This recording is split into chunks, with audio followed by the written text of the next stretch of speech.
Itu saya ingin sarankan buat teman-teman yang di masjid jangan ngomong politik, jangan bawa agama dalam politik. Tanya sama orang itu, Mas, sampean nabi ini sopo? Sampean nabi ini sopo. Kenapa? Kalau nabi saya, Nabi Muhammad SAW, itu berpolitik.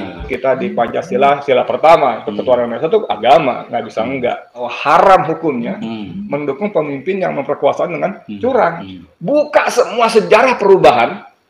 Tidak ada konstitusional. Menggulingkan Soeharto walaupun dia tidak terguling tapi menyatakan mundur, tidak menggunakan konstitusi. Ada gerakan yang konstitusional, ada gerakan yang ekstra konstitusional.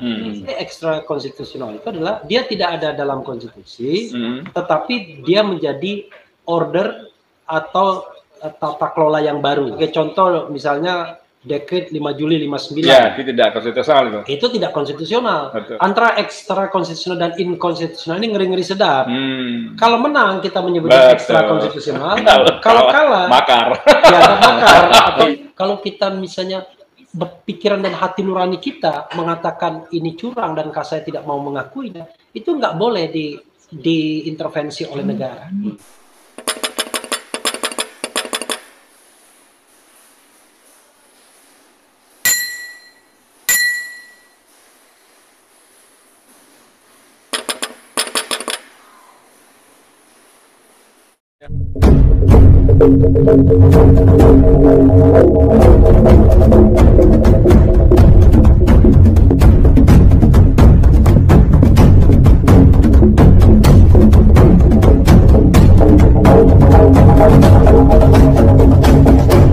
Assalamualaikum warahmatullahi wabarakatuh. Waalaikumsalam. Jadi emang menarik ya bahwa bagian orang Islam kita tuh kan bahkan jangan bawa-bawa agama ke politik.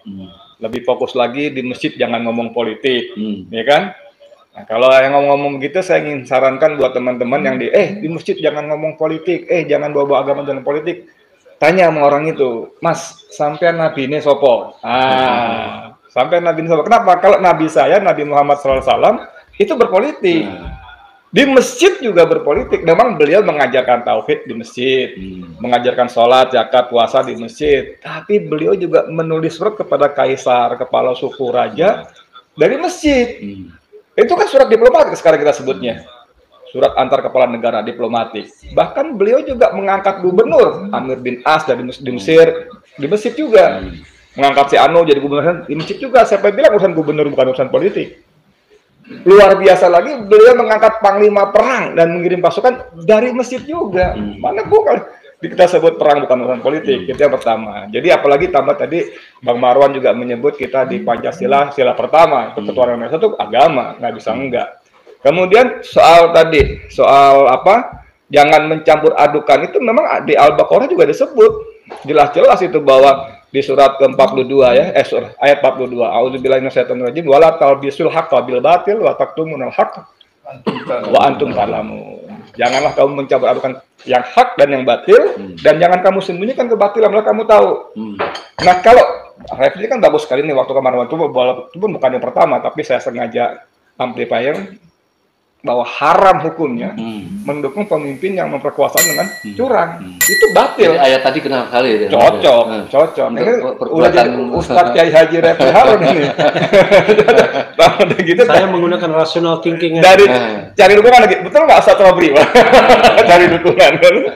Nah gitu saudara sekalian. Nah saya mau singkat kata aja. Ini semua pokoknya kan bicara soal konstitusi. Perlawanan asal konstitusional. Ini asal konstitusional. Saya mau tanya. Kenapa sih kita nggak berhenti amnesia gitu loh? Gampang lupa. Buka semua sejarah perubahan, tidak ada konstitusional. Ketika Muhammad SAW mengalahkan Abu Lahab, Abu Jahal itu tidak menggunakan konstitusinya Mekah. Tidak menggunakan konstitusi Mekah. Si Louis berapa tuh dengan Marie Antoinette-nya digulingkan juga tidak menggunakan konstitusi Prancis. Belanda kita usir tidak menggunakan konstitusi Belanda. 16. Ya kan? Dan kita jatuhkan orang-orang tua kita maksud saya jatuhkan Soekarno tidak menggunakan konstitusi. RIS atau NKRI setelah mosi integralnya Buya Nasir menggulingkan Soeharto walaupun dia tidak terguling tapi menyatakan mundur tidak menggunakan konstitusi. Nanti itu bagian ini saya jelaskan. Ya nggak apa-apa. Ini pendapat. Jadi kalau kita berharap tetap koridor konstitusi, ya mereka yang atur, mereka yang mainkan dengan tadi 150 miliar tadi kan menjadi anggota dewan kan harus pura modal dan mengamankan posisinya. Maka ada undang-undang apa MKDU ya, undang-undang politik, undang-undang MKDU yang semuanya dimainkan begitu rupa untuk mengamankan posisinya dan mencegah bibit-bibit baru muncul. Undang-undang MD3. MD3, MKDU lagi, MD3 dan sebagainya. Sok-sok kawan. Kalau itu mata kuliah dasar utama. Iya, astagfirullahaladzim. Jadi kita saudara sekalian ya, walaupun ketika saya desak kepada Profesor Edi Suarsono ya, Profesor Edi bilang, Mas Edi, ini kasih tahu teman-teman, Bang Marwan, Pak Narko dan kawan-kawan, udah hentikan diskusi, petisi, mosi, berhenti itu percuma kan? Harus kita rebut kekuasaan. Wow, Edi Suarsono 84 tahun, saya pagi-pagi hari pertama puasa ke rumah dia, 84 tahun. Itu berontak, Prof. Loh iya, kenapa? Loh, itu makar, Prof. Oh enggak, memberontak itu hak rakyat mengambil mandat kekuasaan yang dititipkan pada penguasa zalim. Itu Prof. Edi loh. Ya nanti kalau Refli pasti punya pandangan dari sisi keilmuannya, kepakarannya. Tapi menurut saya, berhentilah kita ikut aturan main yang mereka buat untuk melanggengkan mereka. Yang dibungkus kata konstitusi. Jadi, harus ada sesuatu yang memang menyempal gitu loh. Nah, tapi bukan berarti kemudian tadi Mas Narko bilang kita perlawanan dengan cara-cara yang apa ya, segala macam. Saya kira itu, Mas Mursalim. Terima kasih banyak. Iya, saya akan menjelaskan menurut sepanjang atau sependek ilmu yang saya pahami ya. Jadi soal konstitusional tadi sebenarnya begini, ada yang kurang penjelasannya. Jadi ada gerakan yang konstitusional, ada gerakan yang ekstra konstitusional. Jadi gerakan ekstra konstitusional itu gerakan konstitusional tapi pakai telur. Spesial jadinya. Jadi spesial. Oke. Jadi kalau gerakan konstitusional itu adalah suatu hal yang memang dilindungi oleh konstitusi. Tapi ekstra konstitusional itu adalah dia tidak ada dalam konstitusi, tetapi dia menjadi order atau tata kelola yang baru.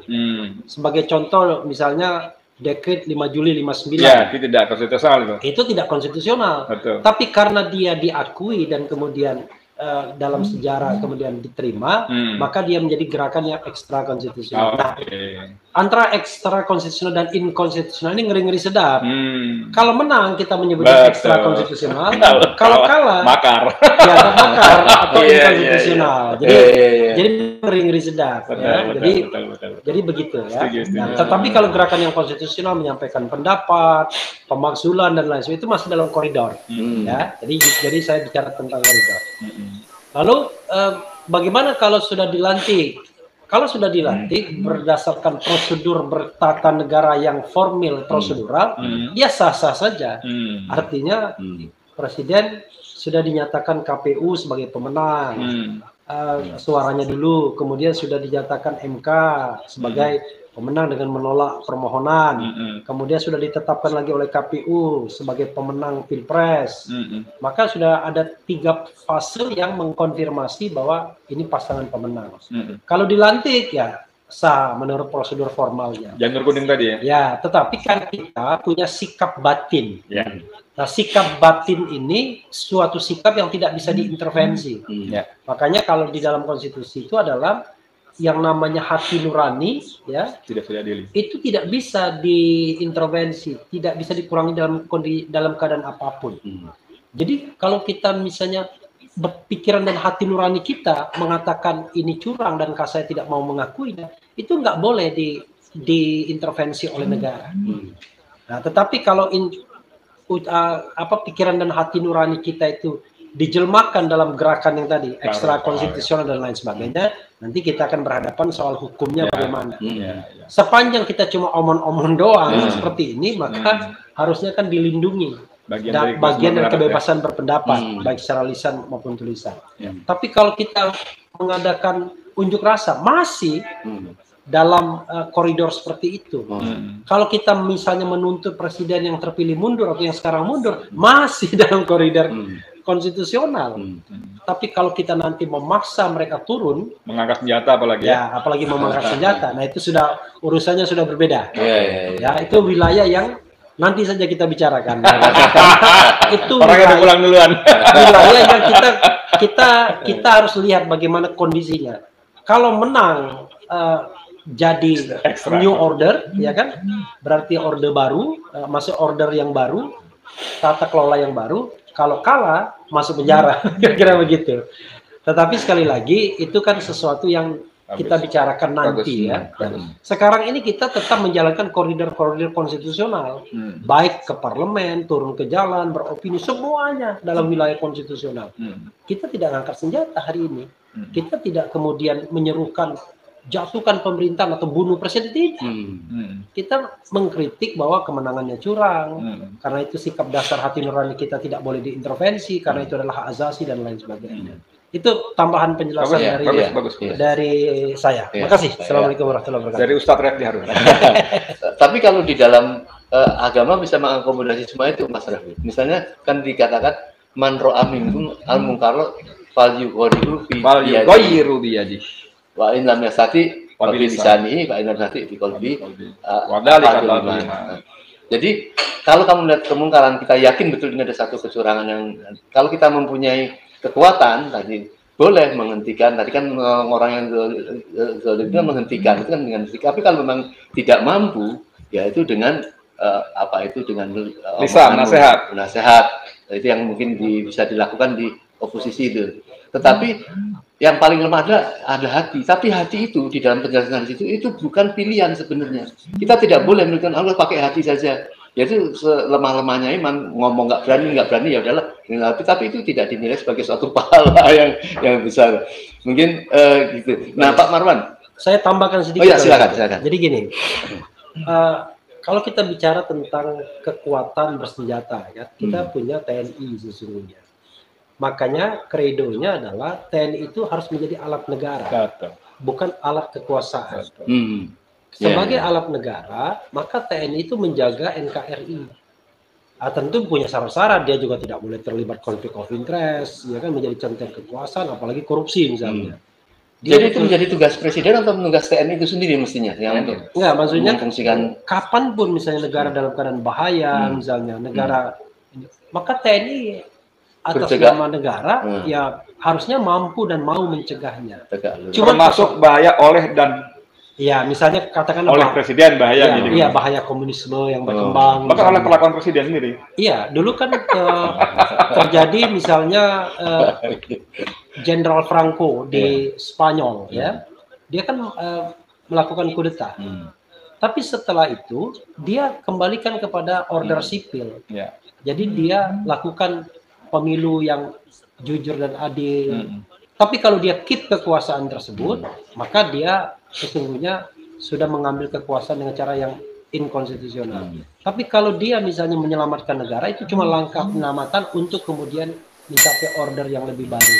Nah, itu akan diterima oleh masyarakat kalau begitu. Jadi tugas TNI itu menyelamatkan negara bila mana secara objektif memang negara dalam keadaan bahaya.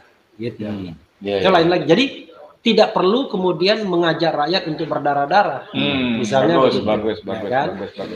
Nah, tetapi kan masalahnya adalah dalam sejarah kadang-kadang yang namanya abuse of power itu sering terjadi. Mau menyelamatkan negara atau mau membuat kelompoknya berkuasa, kira-kira. Oke.